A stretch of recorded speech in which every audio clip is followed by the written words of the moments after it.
आज की चर्चा।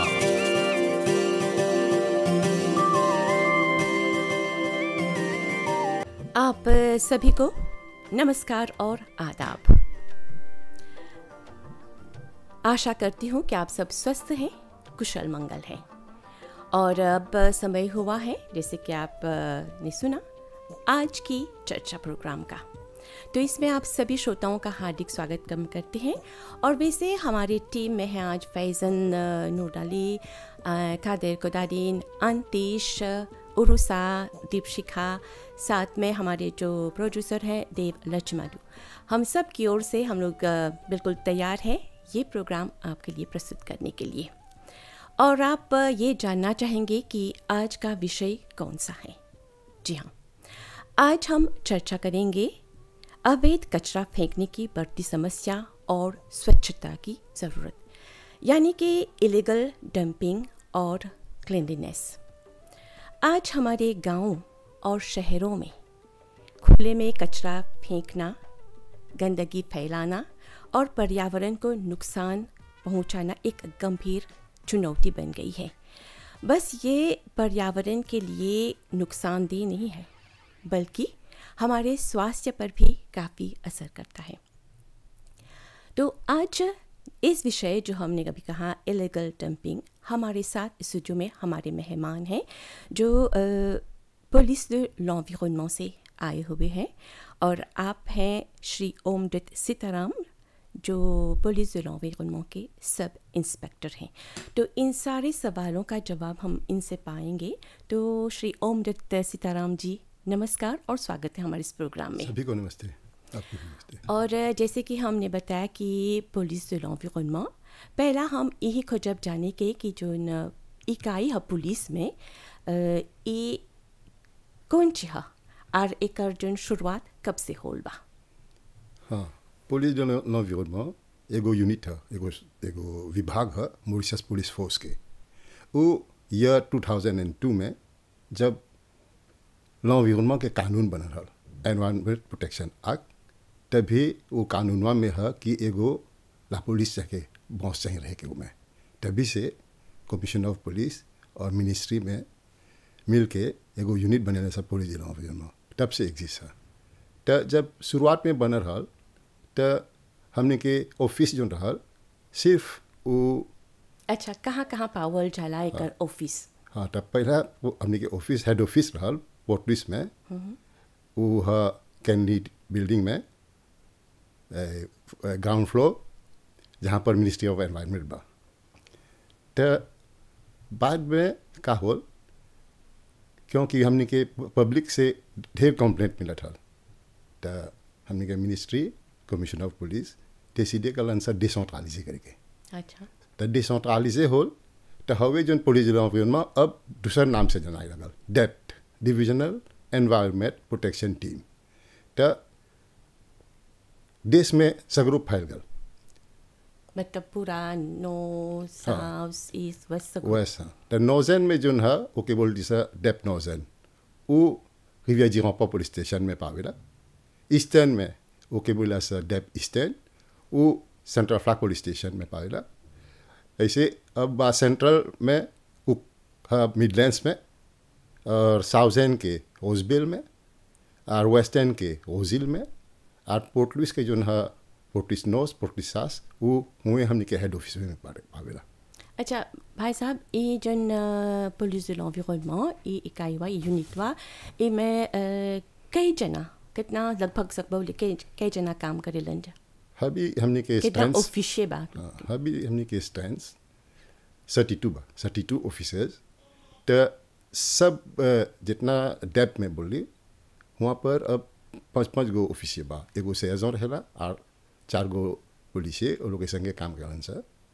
तो टोटल बा 30 पुलिस। तो अच्छा, हमने के बताओ तो लोग के रोल कौन सी है, कौन कौन कार्य करे ले जाई में? हाँ, तो हमने के रोल है, हमने के है जन बा प्रोटेक्शन l'environnement, जन पर्यावरण के बा वही प्रोटेक्शन है हमने के मिशन है। तो कैसे प्रोटेक्ट करब सर? तो हमने जो है लालवा बा enforcer कैला सर। जे कोई अपराध करी पुलिस de l'environnement पर, पर्यावरण के अपराध करी तो हमने एक्शन ले से लोग पर आर ऐसे ढेर काम बा जो जाइला सा कंप्लेंट देखे जो पब्लिक लोग हमने लगे कंप्लेंट करे जा उ जाइला सा देखे सेंसिटाइजेशन कइला सा बतियाई जाइला सा l'école में causerie कइला सा l'école में कॉलेजेस में और दूसरों संस्था में जाइला सा ये सब काम करे। अच्छा श्री उपजत सीताराम जी, हमने के बताओ कौन तरह के शिकायत दर्ज होला, कौन तरह के कंप्लेंट जो है वो आवेला तो लोग कंगे? हाँ देखा बहुत क्वालिटी के कंप्लेंट बा surtout पोल्यूशन जो पोल्यूशन बा कैसे नॉइज पोल्यूशन एगो एग्जाम्पल देवत है कैसे ढेर कस के ला म्यूजिक बजोई बा वो कट में बिल्डिंग में रही कट में गाड़ी में कोई हबी के जिनेस लोग देखबा अपन बुक्स में पाछे में कानो बास बोलन जा ढेर मनाला पागी डाल देवलन सा मोडिफिए करियन सा कैसे ले सापमो बा मोटरसाइकिल के देखबा तो मोडिफिए करियन सा ढेर कस के टापास करेला ए आर भी प्रॉब्लम सुनो है कैसे बदला वर्कशॉप से लाठी जहाँ पर मेटल वर्कशॉप बा एल्यूमिनियम वर्कशॉप बा है सब नॉइज वन हमने देखी लाजा उ में आर एगो कंप्लेंट आवेला जो कैसे नॉइज फ्रॉम एनिमल्स बोला सा नॉइज फ्रॉम एनिमल्स मतलब है कैसे वॉकिंग ऑफ डॉग्स ढेर कोई लगे ढेर कुत्ता हाँ ओका लगे तो वो भौकेला आदमी लोग के देहों से कहला और भी कंप्लेंट बा कैसे एयर पोल्यूशन कोई है अपन कचरा में आग डाल दे धुआं करी तो हई देहों से कहला तो हई के भी कानून बा कोई बा कोनो कंप्लेंट है स्मोक फ्रॉम व्हीकल कैसे 20 बा कामियों है तो हई सब व्हीकल वन जो जेजल ड्रिवन व्हीकल है जो जेजल से भी कहला तो करिया धुआं करेला तो हई सब लासौटी के नेचा ये भी जाइला से देखे वाटर पोल्यूशन बा कैसे कोई है अपन कचरा वेस्ट वाटर वो डिस्चार्ज करेला नदी में ड्रेन में कैनाल में है सब भी कंप्लेंट भी देखिला सर और मेन जस्टी डंपिंग जा जो इलीगल डंपिंग बा जो कचरा यहाँ वहाँ फेंके लन जा है सब भी कंप्लेंट देखिला सर और एक कंप्लेंट बा जो है बेलन कोई है अपन टेरें en फ्रिस abandonné रखेला तो उतने अच्छा देखे के ना नहीं लोग केला हाँ तो जब टेरें abandonné रहा तो पब्लिक लोग को tendance जाके ओकर में कचरा फेंके के तो है सब भी देखिला सर तो ताले बोलब जा का करना। हाँ, इस प्रोग्राम के अंतर्गत हम लोगों को मौका मिलेगा कि पोल्यूशन सुनो पर बातचीत करब जा, वेस्ट के बारे में भी हम लोग चर्चा करब जा। तो अच्छा मान ल एगो जना एगो कंप्लेंट शिकायत दर्ज करलक तो वो लोग कौन कौन एक्शन लेवे ला जा? हाँ देखा पहला तो हमनी के एगो हॉटलाइन है वो मान होला 24/7 ओका numéro है 210 51 51 soit 210 52 52 और tu सकबा कंप्लेंट व्हाट्सएप पर करे 5 250 51 51 है सब नंबर है सकबा व्हाट्सएप पर करे सकबा मेल पर करे सकबा en personne जाए वहाँ पर तो हमने के ऑफिस में जब जाइबा वहाँ पर तो अपन कंप्लेंट जब कर देला तो का होला उ एगो बोला सा सीओ नंबर एगो कंप्लेंट रजिस्टर नंबर रजिस्टर हो जाला तो वो जिनाटे में फीड हो जाला तो हमने के हॉटलाइन का करेला वो देखेला कौन डिवीजन में बा कंप्लेंट हुआ फॉर एग्जाम्पल फ्लैग के कंप्लेंट है तो वो लोग हम कंप्लेंट हुआ फ्लैग विदा कर दिया जा जब फ्लैग के मिल जाए तो हुआ के जो हमने के कर्मचारी लोग बा पुलिस लोग बा वो लोग हम कंप्लेंट हुआ के पेरूज करियन सर देखियन सर का बाई कर में तो सकेलन से जे एजेंस मांगी तो मेमजू जालन से दिखे जे एजेंस नहीं मांगी तो सकेला 48 हेures में लेकिन हमने 48 heures में में कंप्लेंट वाद देख लीला जा जाके देखब से तो एक मतलब है कि जिसों बेलन के कैसे बोली जा तो जाके देखब से बेलन है कि नहीं है कंप्लेंट वाद जस्टिफिए बा कि नहीं जस्टिफिए बा जे कंप्लेंट वाद जस्टिफिए रही तो हमने ओके नोटिस देब से नहीं तो सेंसिबिलिser करब से बोलब से कि ऐसे है ना ऐसे करके एक कॉन्ट्रवेंशन रही लेके तो कॉन्ट्रवेंशन हो लियो से ताकि जोन कंप्लेनेंट बा जोन शिकायत कर ले बा जोन आदमी जो शिकायत करे बा व्यक्ति वा जमे उ सैटिस्फाई हुई तो हमने एगो फॉलो अप कइला सर कंप्लीट में। श्री ओमदेव जी, जैसे आप बोला शिकायत दर्ज होला तो कितना लेता एगो कंप्लेंट लेवेला सुलझाए की? मान लो एगो ऑफेंस होल एगो जगह कचरा फेंकले बात ये कितना लेता में कोई सुलझाए के चाहेला आप लोग की? हाँ तो एगो कंप्लेंट इलीगल डंपिंग जब रापोर्ट होला हम एगो एग्जांपल देला कोई हा मम पब्लिक जोन बा उ सकी व्हाट्सएप पर फिल्में करके हमें लगे विदा करेला कि एगो काम्यूने अपन कचरा फेंकता एगो बेलन में या एगो स्टेट लैंड में कहीं भी भेजा है वहाँ पर फेंकलक तो हमने कि जैसे मिलेला तो तुझफिट जन बोला इन्वेस्टिगेट जायला सा इन्वेस्टिगेशन करे तो इन्वेस्टिगेशन करब से जे कामियों हुए रही हो व्हीकलवा हुए रही हो व्यक्तिवा हुए बा तो तुझफिट हमने एक्शन लेला सा ओकर पर हमने के लेकिन लोग एक किपे है राज्यों से ओकर में हमने के फोटो निकाले सकीला सा तब ओके फिक्स पेनाल्टी देला सा तो इ डिपेंड है कितना कचरा फेंकता कौन सीटे पर ओकर लामान है जब जुर्माना कौन सीटे पर देखिला सा ओकर पुआ पर तो ढेर रहेला तो हमने के लामान है 25,000 रुपये जब थोड़ा कमती रहता 5,000 रुपये आवेला और 3,000 रुपये रहा ये एनवायरमेंट एक्ट है आगे हमने के रहा एनवायरमेंट प्रोटेक्शन एक्ट तो 2024 से नवा कानून लागू होल बा और नवा लागू कानूनवा में एनवायरमेंट एक्ट हमने के होला तो हौला से हमने एक्शन लेला सा हवे में हमने के जितना कचरा फेंकन सा सब हौला लवा में हमने के क्लियर। अब तनी कचरा पर चर्चा करब जा। कचरा यानी कि वेस्ट कौन तरह के कचरा रहेला और मतलब कौन तरह के कचरा और कौन छिप सकेला बोले हर तरह के ढेर कचरा वे रहेला तो हाँ, एकर पर देखा différents qualités différents types waste है कचरा है फॉर एग्जाम्पल पहला है डोमेस्टिक वेस्ट के मतलब है जो हमने के घरेलू है ला क्यूजिन में से जो निकली है सब घरेलू है। अब देशम क्वालिटी है ग्रीन वेस्ट कोई है अपन बांस काट के हरा कचरा वो पट्टा वो सीमा के बोर में रास्ते के बोर में डाल दिया जा इन्हें अच्छा सॉलिड वेस्ट कोई है अपन कैसे हाँ ढेर जन कैसे बदला माटी है रोस है सब जो है पत्थर हो जो निकला नजर फुए कलन से तो वो प्लास नहीं रहा लोग जाके एगो टेरे में आबोधने में बिक दिया सा और एगो है लिक्विड वेस्ट कैसे लिक्विड वेस्ट बोला जो वेस्ट वाटर जो दिलो टॉयलेट है सब है यो है एगो तरफ के कचरा और क्लिनिकल वेस्ट जो है वो हॉस्पिटल में जो कैसे बोला कुटों रहेला सिरेंग रहेला है सब वेस्ट है सब क्वालिटी वेस्ट है तो एक हाला सुने रही जा हो सकेला सब कोई सुना जा पेजुतोंबो में एक हाला इथे एगो केस आ रहा कचरा फेंक के तब नदी में सब जितना मच्छी वगैरह वगैरह ये सब अब काफ़ी नुकसान हो रहा ये बहुत दिन के बाद है तो अभी हमने के बताओ जोन कचरा आप बोलत हो तो इस सब कचरा एकर कौन ची कर रही घर से देखा हमने के सरकार तो सुविधा दिले बा ना वो तो जितना डोमेस्टिक वेस्ट बा बताता है डोमेस्टिक वेस्ट जो हमने के घरेलू वेस्ट बा वो गांव में तो एक सप्ताह में एक बार जो स्कैवेंजिंग यूनिट है वो तो आवेला सब उठा के लेके जाला लाविल में तो रोज के रोज है लोग के फैसिलिटी मिलेला तो हम के तो नहीं बुझाला काहे पब्लिक लोग के पहला कचरा फेंके के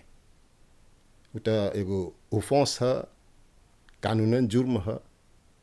ये तो नहीं चाहिए करे के हमने के पर्यावरण के खिलाफ है सब है तो हम तो मांग करेला जितना पब्लिक लोग बा कोई भी प्रॉब्लम रही कचरा के जफे में तो वो सेकेंड हमने के कॉन्टैक्ट करे नहीं तो काउंसिल म्यूनिसिपल काउंसिल के नहीं तो जोन बा विलेज काउंसिल है सब बा जितना संस्था बा सब वो लोग के देखे आ नहीं तो एगो डिपार्टमेंट हमने लाके पुलिस मिनिस्ट्री ऑफ एनवायरनमेंट पे सॉलिड वेस्ट डिपार्टमेंट सब बा हुआ पर अपन कंप्लेंट करी तो हमने सकब सा जैसे सकब सा ओके एडी करे हमने एडी करब सा तो जैसे कि सब कोई जाने ला जा मोरिस में हमनी के देश में जो ऐसा नहीं कोई जगह बा जहाँ सब कचरा जो है पहुँचावल जाला एक नाम है मॉसिको सब कोई जाने ला जा तो का ई मॉसिको ई जगह जो आम जनता है वो सकेला जाए आँख से बा हुआ जाए के नहीं देखा एगो अभी कैसे बोला जाला कि जितना कचरा है सब ट्रांसफर स्टेशन में जाला सब डिविजन में लेबा लेनो में ट्रांसफर स्टेशन बा सब कचरा जाला ट्रांसफर स्टेशन तो हुआ से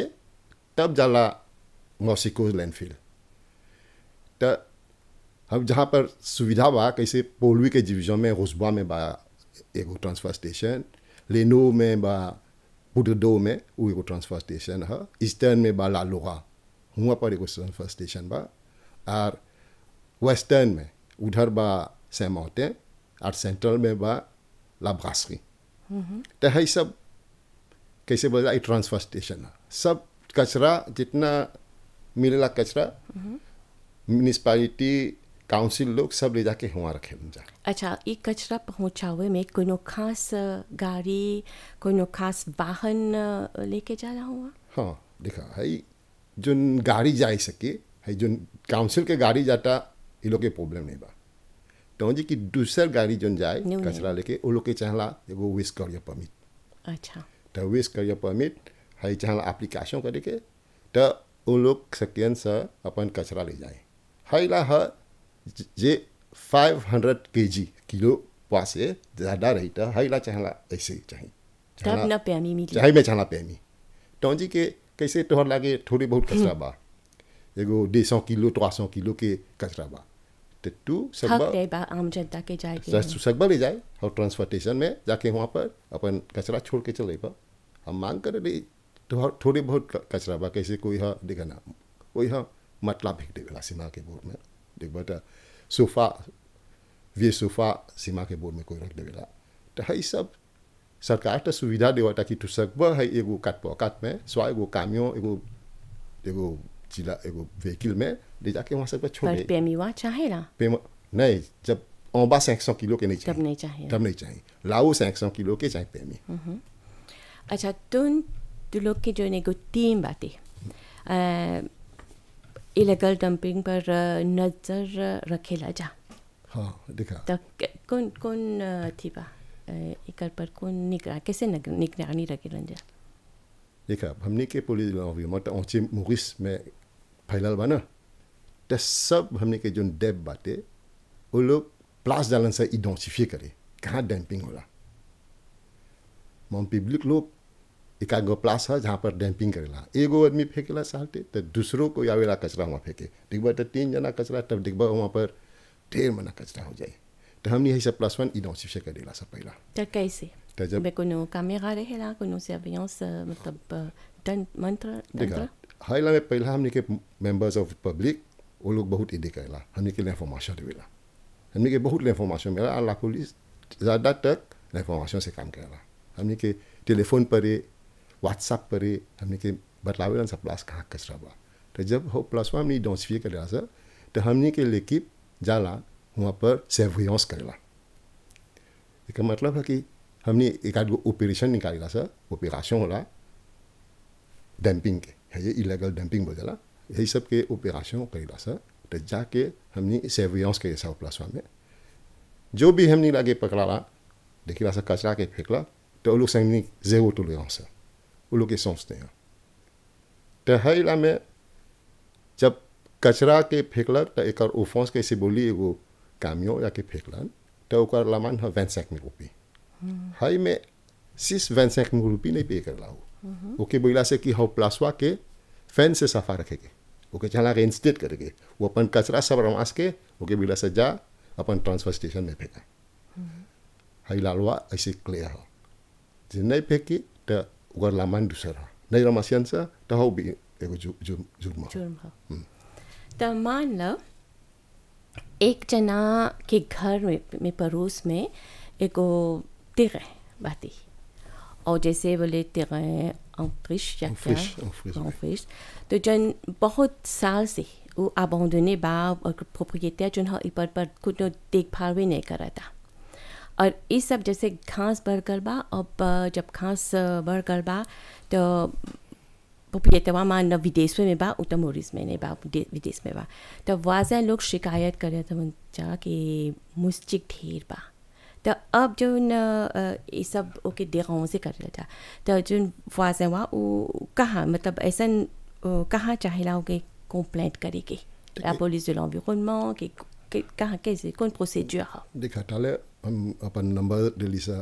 बोलीसा कि कहाँ पर चाहना हमने के कंप्लेंट करे के तो हम बोलेला कि हमें लगे बेझिझक हमने लगे कंप्लेंट करा हमने के हॉटलाइन में करबा या पैसों जाके वहाँ करबा देखा कैसे करबा अपन कंप्लेंट करा तो जैसे कैसा नहीं है बैलेन के केसों है बोल जन पिछला हमने क्या कहला जा हमने के कंप्लेंट मिल गया तो जाके हो प्लस वाई डॉन्सफिए के सा देखिला सा सच्चे के एगो बैलेन है एगो टेरें ऑफिस है कि नहीं है जब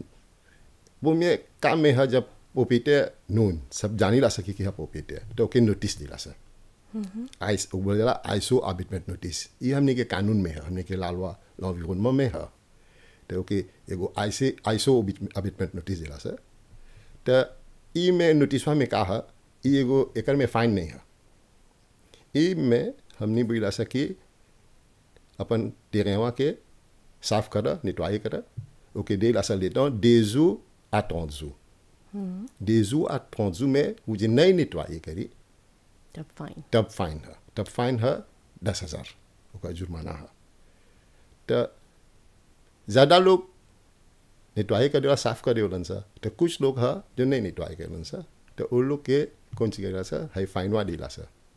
आरे को बात बोले के बाद कि जब नहीं नेटवा जब फाइन देप सा जब नहीं पे कर है फाइनवा हाई में भी प्रॉब्लम बा हमें के अलावा बोला कि फाइन देप सा पे करके तो 21 jours पे करके अपन जो डिस्ट्रिक्ट कोर्ट प्रे बा भाई वहाँ देव सा पे करके जो नहीं पे करी तो फाइन हुआ पुलिस की ट्रिबले हो जाला सब ये 10,000 रहा अब 30,000 से रावो पे करबा तो देखा ना कानून कैसे सख्त बाटे l'environnement पर तो हम मांग करेला कि जेकर भी टेरें en फ्रिस रही डेजोड में रही थोड़ा तो चाहला के भर सक निकलवा रखेंगे और जैसे तो हम बोला कि कोनो हा पोपिटिया देव चल गया तो जन देव चल गया सिपा जेरिचिए हा तो जेरिचिए वो के हबी सकब सा नोटिस दे सुन को टेरें बाटे वो में 5 गो जेरिचिए बा तो ओकरो भी सकब से हमने जाके वो लोग के नोटिस दे वो लोग से जाके नेटवाई करेंगे वो लोग नहीं नेटवाई के तो वो लोग के भी जो जुर्माना हुआ जन बा वो लोग के परी पे करेंगे तो जी को जो आदमी पहुँचे गल बा जो देव रहेला उस सबके एगो दूसर तरीके के कैला सा वो काउंसिल बिदा कैला सा कंप्लेंट हुआ रेफेर कैला सा काउंसिल तो काउंसिल लोग आवेला वो लोग नेटवाई करलन सा वो लोग सफ़ा कर दिया सा टेरे वहाँ के जब तक सफ़ा हो जाए तो प्रॉब्लम रेजोल्व जाए सेलमा council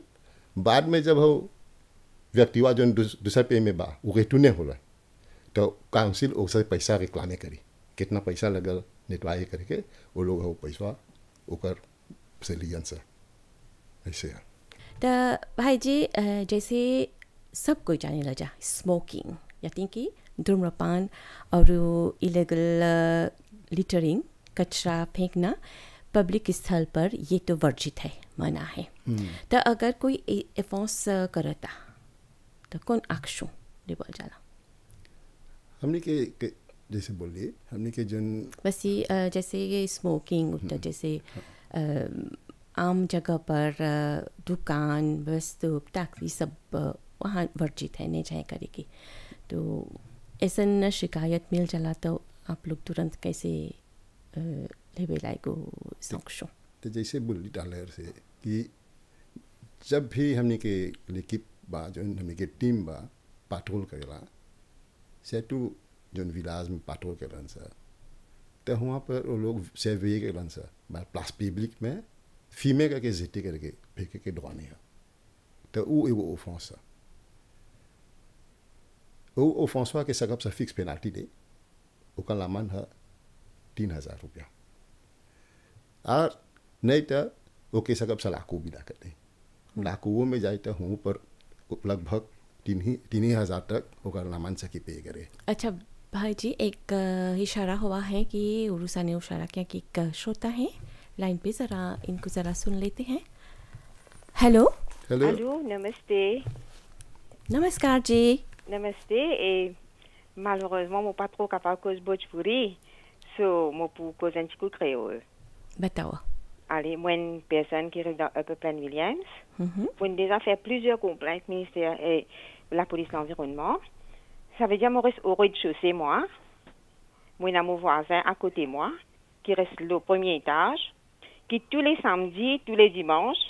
il s'accouille sur paillasson, sur l'oreiller, sur le drap, I don't know what encore. Juste là-haut, moi, la fenêtre de la cuisine. Et moi, j'ai une open kitchenette qui est juste à côté. Je fais plusieurs complaintes, mais mon patron n'a rien. Ça continue pareil, tous les samedis, tous les dimanches. Moi, je suis content qu'on ait qui la police d'environnement a fait pour moi. अच्छा, आपके phone के लिए बहुत बहुत धन्यवाद। आप radio Merci. सुनते रहिए। Namaste. नमस्ते जी। हाँ तो भाई सीताराम जी एक पर कुछ सकपा बोली। हम हमके बोलन महिला कि ये डिज़ाइन वो कंप्लीट कर देबा हमनी के हमी लगे तो हम जाके इन्वेस्टिगेट करब कि हमनी के जोन टीम बा जोन अपर प्लान विलियम तो सेंट्रल टीम जोन है वो हाई कॉम्बेटवा में का होल बा हम जाके इन्वेस्टिगेट करब जे देखब जा कि कचरा जे नीचे आवता लालवा बोला कि जोन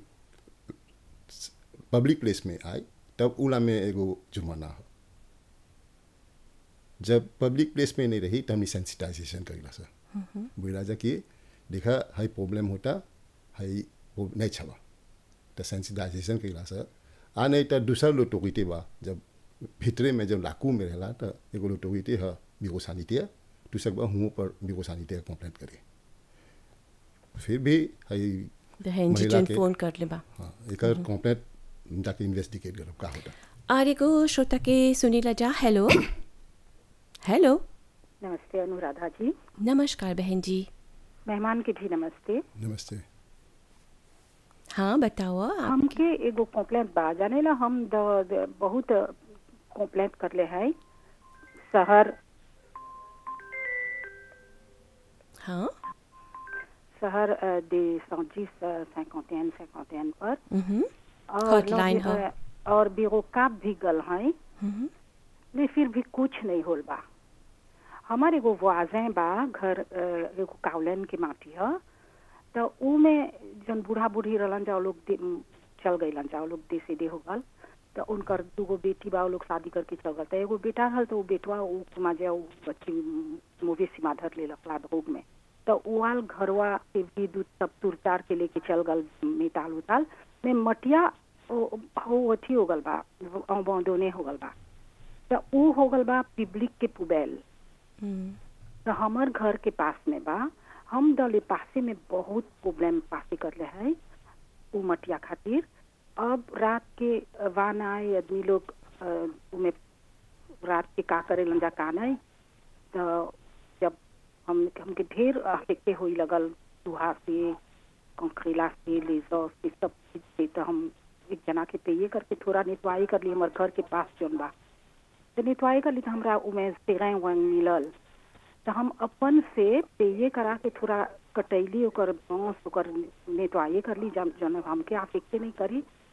और एगो लासन गिन के डाल दिली जहाँ वनवा ढुकत रहल तो ते पर आजा लोग उपसेकते हुई लगल काहे हमार माटी नहीं है हम काहे सफा करत हैं फिर भी हमके तब बहुत प्रॉब्लम होल मटिया खातिर तो हम चाहत हैं ऑटोरिटी लोग तनी सुन गंती लिहन जा अहन जा कोई नहीं अलन जा दिखे न कोई टेलीफोन करके पूछलन जा कौन प्रॉब्लम बा। अब जे के कर एगो कुत्ता मर जाला के एगो कोनो चीज चूहा मर गल बा तो वही में आन के फेंकेलन तो हम बहुत आफिकते होइला हम हमके बहुत चीज बा बोले के से अभी हम नहीं सकब बोले कोई बात नहीं बहन जी जो ना भी आपने हम एगो मांगत है एगो मांग करत है कि वो लोग अहन जा देखियन जा केकर माटी केकर प्रोपिएटे हो कौन से रिचे आके सफा करियन जा कि एगो सोल्यूशन दिहन जा हमरा बहुत धन्यवाद आपके इस कॉल के लिए, बहुत बहुत धन्यवाद। और हमारे जो अधिकारी हैं police de l'environnement Shri Omdat Sitaram ji शायद इस पर थोड़ा चर्चा करेगा। हाँ देखा काफ़ी समस्या में है वो बहन जी। हमके लोग का बहुत समस्या में बा। हम वेरीफाई कर अभी हो ताकि कंप्लेंट कर ले वहाँ पर पुलिस डिवीजन में तो का सकी के हुई हम ही बोले। फिर भी हम बोला था कि कचरा फेंके के कोई के दुआ नहीं है तो कानून के खिलाफ हो। तो हमने हाउ प्लसवा जहाँ बोला तो वहाँ सर्विलेंस लफ्ज़ आज कैसे बोला था कि एगो स्टेट लैंड है तो हमने मिनिस्ट्री लैंड एंड हाउसिंग के लिखा सक वो कैसे बोला सक कि अपन होते हैं वहाँ के कैसे बोला इंक्लूड कर दे के लाइसेंस। धन्यवाद भाई जी इस बहन जी को, जैसे उसने कहा काफ़ी समस्या में है। तो अब तनी हम बात करब करी जा पोल्यूशन सुनो पर। कौन तरह के पोल्यूशन सुनो बातें जोन तो लोग की शिकायत मिलेला जैसे देखा अभी सबले ज़्यादा जोन पोल्यूशन सुनो है जोन नामिजिक ढेर नामिजिक कस के जोन डाले नामिजिक जब बहुत कुछ कस के डलबा तो इटा लासोंटे के नहीं अच्छा बना तो अब बोला से कि एगो नुइजेंस है la loi में बन गया नुइजेंस हमने कि la loi बोला कि making noise causing nuisance ça veut dire tout tapage que la musique पर n'importe quelle façon तो एगो नुइजेंस है। तो है सब कंप्लेंट मिला तो हमने के l'équipe वो थोड़ा दूरिये से एगो 25-30 मिनट avant है जाके arrêter के सुनी लन से कि la musique quoi est-ce qu'il faut pas faut नहीं faut pas तो वो लोग के सुनाई लगी तब थोड़ा जब अप्रोचे हुआ तो जो इंटेंसिटी हुआ वो मोटी हुई ले चला तब जब अबा हो प्लास्मा में टिकवा तो इतना लेकस के बजा तक तो कान सकी फाट जाए। तो है सब ऐसा कंप्लेंट ढेर मिलला तो है सब में कौन सी है एगो फिक्स पेनाल्टी है हमने 10,000 के जुर्माना देला सा हाँ व्यक्ति हुआ जो नामिजिक डर लेबा कस के डर लेबा तो कब होला हमने के प्रॉब्लम होला फॉर एग्जाम्पल एगो बेंगालू कोई लुए करके जाला बेंगालू में रहेलन जाके वहाँ पर तब वहाँ जाइबा रात के लामिजिक कस के डालेलन सा। अब वाजन लोग जन बा लोग वहाँ रेजिडेंट है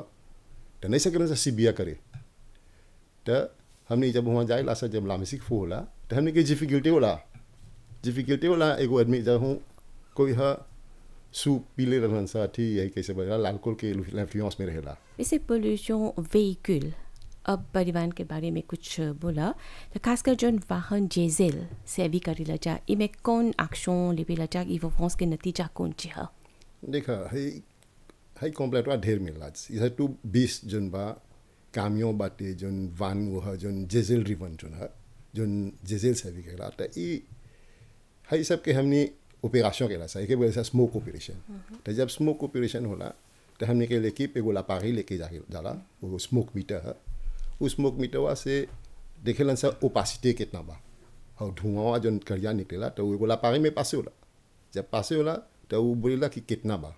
पारी में बोलेला कितना है जब 50% से जस्ती ओपासिटी है तो एगो कॉन्ट्रावेंशन हो जाला वो कॉन्ट्रावेंशन एगो फिक्स पेनाल्टी है पारी 2000 रुपये और जे 70% से लाओ है ça veut dire ढेर धुआं निकलेला तो जब ढेर धुआं निकलता 70% से तो ओके हो ला मानो पारी है 2000 रुपये seulement एगो प्रोविजन नोटिस डालेला सा और ओका प्रोविजन में कोले करेला सा कि विस मशीनवा के दुकान बा कोले करके तो ओके चाहेला 15 दिन में ओके एनटीआर जोन बजाला एग्जामिनेशन सेंटर वहाँ ले जाके ओकर वेरिफिकेशन करी तब एनटीआर के बोली सकी बोली हुई कि नहीं कोई फिटनेस दियन। और एक श्रोता है हेलो नमस्ते अनुराधा जी मैं कोटे से आशा जानू बोल रही हूँ। नमस्कार आशा जी और आज के मेहमान को भी नमस्ते। नमस्ते। विषय आज का बहुत अच्छा है तो एक छोटा सा विचार अपनी ओर से देना चाहती हूँ। बेशक आशा जी। हाँ तो जैसे कि हम हर रोज अपने घर आंगन को बुहारते हैं साफ रखते हैं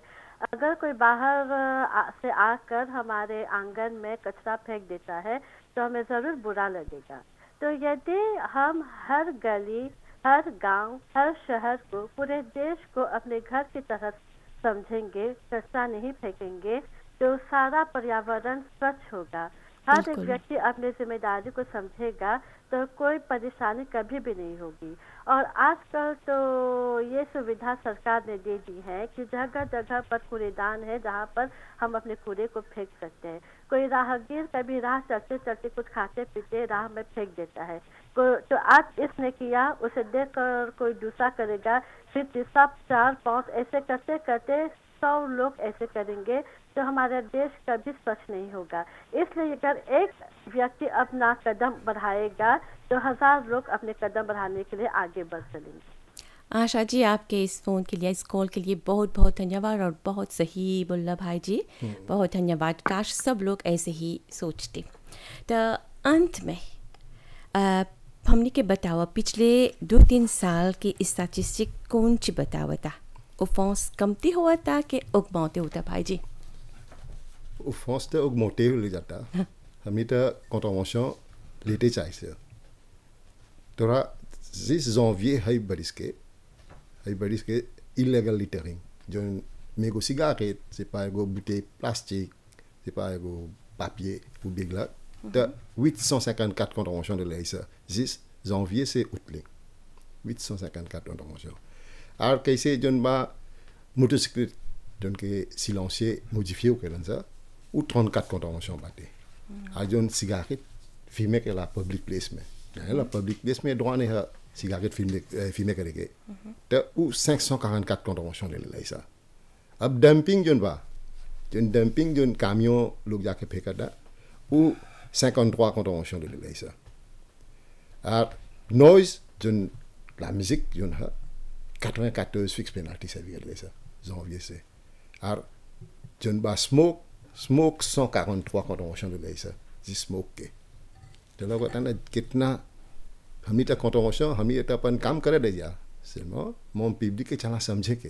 वो लोग के चला सोचे कि पर्यावरण के कितना लोग नुकसान पहुंचावन से। तो श्रोताओं तथा दर्शकों, आज की चर्चा में हमने जाना कि अवैध कचरा फेंकना सिर्फ एक गंदगी फैलाने का मामला नहीं, बल्कि ये एक कानूनी अपराध और एक सामाजिक जिम्मेदारी का उल्लंघन भी है। पर्यावरण की रक्षा करना और स्वच्छता बनाए रखना हम सब की जिम्मेदारी है। और हमारे आज के खास मेहमान श्री ओमरत सीताराम जी ने जो बातें साझा कि वो न सिर्फ जानकारीपूर्ण थी बल्कि हमें जागरूक भी करती हैं कि एक बेहतर और स्वच्छ समाज के लिए हम खुद भी पहल करनी चाहिए। तो अगली बार एक और विषय लेकर के आपके सामने आएंगे। तो अभी के लिए श्री ओमदत्त जी को बहुत बहुत धन्यवाद देना चाहेंगे। पुलिस एनवायरनमेंट से आए हुए आपको बहुत बहुत धन्यवाद इन सारी जानकारियों के लिए। साथ में हमारे टीम में कादिर, फैज़न, देव, लक्ष्मदु, उर्सा, अंतिश, दीपशिखा और विमल सबको धन्यवाद देते हैं उन सबके सहयोग के लिए। एक और प्रोग्राम तक हमें अनुमति दीजिए। नमस्कार और आदाब। आज की चर्चा।